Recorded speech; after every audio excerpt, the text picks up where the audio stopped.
Hello everyone, welcome back to my channel. আমি Snigdha from sunflower সিডসে তোমাদের সবাইকে স্বাগত। তোমরা কিন্তু আমাকে অবশ্যই জানাবে আমাকে এই লুকটিতে কীরকম লাগছিল। তোমাদের সাথে আজকে আমি এই লুকটি শেয়ার করব। প্রথমে আমি ভালো করে ফেসটিকে ওয়াশ করে নিয়েছিলাম অ্যান্ড তারপর আমি টোনার ইউজ করে নিলাম। তারপর মোস্ট ইম্পর্ট্যান্ট সানস্ক্রিন। গরমকাল বা শীতকাল সবসময় সানস্ক্রিনটা ইউজ করতেই হয়। তারপর আমি একটি বায়োটিকের ময়শ্চারাইজার ইউজ করে নিলাম। এই ময়শ্চারাইজারটি কিন্তু খুব ভালো, তোমরা চাইলেই কিন্তু ইউজ করতে পারো। এটি হলো অল টাইপ স্কিনের জন্য পারফেক্ট। তারপর আমি একটি long lasting oil free primer use করে নিলাম।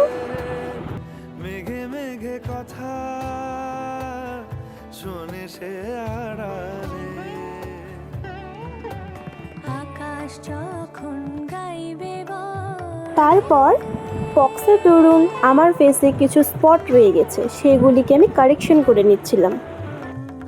তারপর আমি একটি সফট ব্লেন্ডার দিয়ে সেগুলিকে ব্লেন্ড করে নিচ্ছিলাম।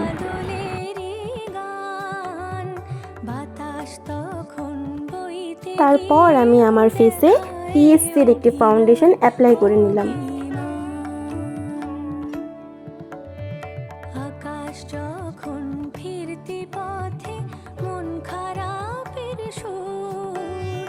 তারপর পুরো ফেসে ফাউন্ডেশনটি আমি ব্লেন্ড করে নিলাম। তারপর আমি আমার ফেসে অ্যাপ্লাই করলাম একটি লিকুইড ব্লাশার।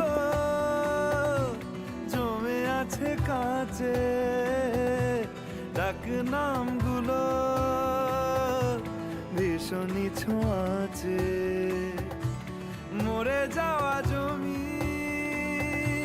ভিজে গেলে জলে চারা গাছগুলো। তারপর আমি প্রিটি অল সেট একটি আইশ্যাডো প্যালেট থেকে আমি আমার আই মেকআপটি করে নিলাম।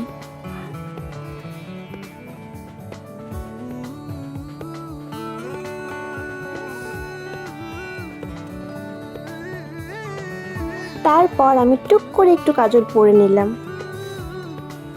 এরপর আমি একটি লাইনার পরে নিয়েছিলাম। আমি একটি সুইস বিউটি প্যালেট থেকে একটি ব্লাশার ইউজ করে নিয়েছিলাম আর হাইলাইটারও ইউজ করে নিয়েছিলাম সেই প্যালেট থেকে। অ্যান্ড নেক্সট আমি চকারটি পরে নিলাম, কিন্তু জানো তো আমি না লিপস্টিকের ক্লিপসটি আর নিতে পারিনি। And now this is my final look. তোমরা কিন্তু অবশ্যই আমাকে কমেন্ট করে জানাবে যে এই লুকটিতে আমাকে ঠিক কীরকম লাগছিল। সকলে খুব ভালো থেকো, সুস্থ থেকো। দেখা হচ্ছে আবার তোমাদের সাথে নতুন কোনো ভিডিও নিয়ে। নমস্কার।